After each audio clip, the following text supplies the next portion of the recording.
ಅಸ್ಸಲಾಮು ಅಲೈಕುಂ ವರಹಮತುಲ್ಲಾಹಿ ವಬರಕಾತುಹು. ಗೌರವಾನ್ವಿತ ಅಧ್ಯಕ್ಷರೇ, ಮಾನ್ಯ ಹಿರಿಯರೇ, ನನ್ನ ನೆಚ್ಚಿನ ಪ್ರೀತಿಯ ಸಹಪಾಠಿಗಳೇ, ಪ್ರವಾದಿ ಪ್ರಕೀರ್ತನಗಳನ್ನು ವಿಶ್ವ ಇಡೀ ಪ್ರಸಾರ್ತಿರುವ ಈ ಸಂದರ್ಭದಲ್ಲಿ ಪ್ರವಾದಿ ಸಲ್ಲಲ್ಲಾಹು ಅಲೈಹಿ ವಸಲ್ಲಂ ಅವರ ನಿರ್ಮಿಸಿದ ಪ್ರೇಮ ಸಾಮ್ರಾಜ್ಯ ಎಂಬ ವಿಷಯದ ಕುರಿತು ಒಂದೆರಡು ಮಾತುಗಳನ್ನು ನಾನು ಬಯಸುತ್ತಿದ್ದೇನೆ. ಅಲ್ಲಾಹು ತೌಫೀಕ್ ನೀಡಲಿ, ಆಮೀನ್. ಜಾಗತಿಕ ಮುಸಲ್ಮಾನರ ಅಗ್ರೇಸರ ಚಕ್ರವರ್ತಿ ಪ್ರವಾದಿ ಸಲ್ಲಲ್ಲಾಹು ಅಲೈಹಿ ವಸಲ್ಲಂ ಆಗಿದ್ದಾರೆ. ಜನಮನಸ್ಸಿನ ಅರಮನೆಯ ದೊರೆಯಾಗಿದ್ದಾರೆ. ಜಗತ್ತಿನ ನಮ್ಮ ಮಂಡಲದಲ್ಲಿ ಅತಿ ಹೆಚ್ಚಾಗಿ ವಾಚಿಸಲ್ಪಡುವ ಓರ್ವ ನೇತಾರರೆಂದರೆ ಅಖಿಲ ಬ್ರಹ್ಮಾಂಡ ಅನಿಶ್ಚಯದ ನಾಯಕ ಪ್ರವಾದಿ ಸಲ್ಲಲ್ಲಾಹು ಅಲೈಹಿ ವಸಲ್ಲಂ ಅವರಾಗಿದ್ದಾರೆ. 21ನೇ ಶತಮಾನದ ಯುಗ ದಾಪುಗಳಿರುತ್ತಿರುವಾಗ ಅದೆಷ್ಟೋ ನೇತಾರರು, ಧರ್ಮ ಪ್ರಚಾರಕರು, ಶಾಸಕರು, ರಾಜಕೀಯ ನಾಯಕರನ್ನು ಈ ಜಗತ್ತು ಸಾಧಿಸಿದೆ. ಅವರೆಲ್ಲ ಪೈಕಿ ಅತ್ಯಂತ ಹೆಚ್ಚಾಗಿ ವಾಚಿಸಲ್ಪಡುವ ಓರ್ವ ನಾಯಕನೆಂದರೆ ಮುಹಮ್ಮದ್ ರಸೂಲುಲ್ಲಾಹಿ ಸಲ್ಲಲ್ಲಾಹು ಅಲೈಹಿ ವಸಲ್ಲಂ ಅವರಾಗಿದ್ದಾರೆ.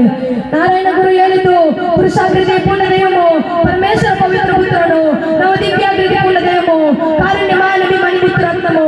ಪವಿತ್ರವಾದ ಇಸ್ಲಾಮನ ಇತಿಹಾಸದ ದಾಖಲನ್ನು ಬಿಚ್ಚಿ ನೋಡುವಾಗ ಪುಣ್ಯ ಪ್ರವಾದಿ ಸಲ್ಲಲ್ಲಾಹು ಅಲೈಹಿ ವಸಲ್ಲಂ ಅವರಿಗಾಗಿ ತನ್ನ ಆರೋಗ್ಯ ಸಂಪತ್ತು ಇಲ್ಲ ಜೀವಕ್ಕೆ ತ್ಯಜಿಸಿದ್ದರಾದ ಮಹಾನ್ ಪ್ರೇಮಿಗಳ ಗಾಥವನ್ನು ನಮಗೆ ತಿಳಿಯಲು ಸಾಧ್ಯ. ಇಷ್ಟೆಲ್ಲ ನನ್ನ ಚಿಕ್ಕ ಭಾಷಣ ಅಸ್ಸಲಾಮು ಅಲೈಕುಂ ವರಹಮತುಲ್ಲಾಹಿ ವಬರಕಾತುಹು.